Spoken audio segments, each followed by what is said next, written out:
So ito mga karakard, no? May bagong pasabog na naman tayo. This coming 2025. Grabe. 3 Duterte na ang tatakbo ng senador. Final na yan, final. So ito yung panahon na talagang laglagan. Laglagan sa mga dilawan, sa mga hulahan dyan. Ito yung panahon ng laglagan. So, yung confirmation na video na sa akin. So, ipapanood ko sa inyo yun, mga karakard, mga kadidis ko dyan, mga minamahal kong kadidis dyan, saan mang lupalop dito sa mundo. Ito na yung video na ibibigay ko sa inyo. Yan. So, kung bago pa ka lang sa aking YouTube channel, huwag kalimutang mag-subscribe. Okay? Dahil ito yung video ng matatag na mamumuno sa bansa natin.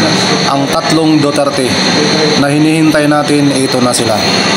Nakahanda umanong tumakbo sa pagkasenador sa 2025 elections ang mag-aamang sina dating Pangulong Rodrigo Duterte, Davao City 1st District Representative Paulo Pulong Duterte at Davao City Mayor Sebastian Baste Duterte. Pag-amin ni Vice President Sara Duterte, kinukonsidera na ngayon ng kanyang ama ang pagtakbo sa Senado. Sa kabila ng mga naunang pahayag ng dating Pangulo na matanda na siya at tapos na siyang maglingkod sa mga Pilipino. Lahat sila raring na tumakbo si PRD, Senator, yung kuya ko, si Paulo Duterte, yung congressman ngayon, Senator, si Sebastian Duterte. Consistent ang dating Pangulo bilang isa sa pangunahing napipisil na ibobotong senador sa 2025 elections batay sa resulta ng senatorial survey ng Okta Research, Tangery App, Social Weather Stations at Pulse Asia. Samantala, kinumpirma din ng pangalawang Pangulo na inihahanda na si Mayor Baste sa posibleng pagtakbo bilang Pangulo sa 2028. Habang siya naman umano ay babalik sa pagkaalkalde ng Davao City pagkatapos ng kanyang termino. Pangod, si Baste.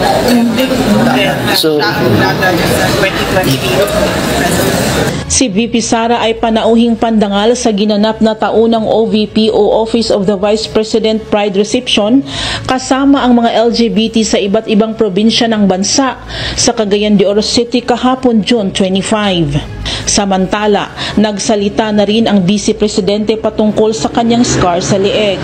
Sa viral video sa Facebook, sinabi ni VP Sara sa salitang Bisaya na sinubukan umano nilang hiwain ang kanyang leeg pero hindi nagtagumpay.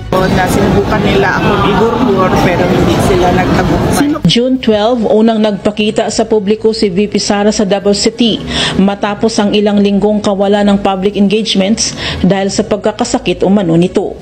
Nang tanungin ng media kung nagkasakit ito, sinabi ng pangalawang Pangulo na okay na umano ito. Okay, tayo nyo na mga karakard, no? So may papayakin talaga sila, may papayakin ng mga Duterte.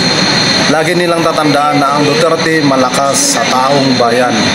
Ang Duterte malakas sa mga Pilipino dahil ang Duterte, siya lang ang may puso at may isang salita para tulungan at hingkayatin na iiwas sa kapahamakan ang mga tao na nanulong sa droga para iwas tukhang.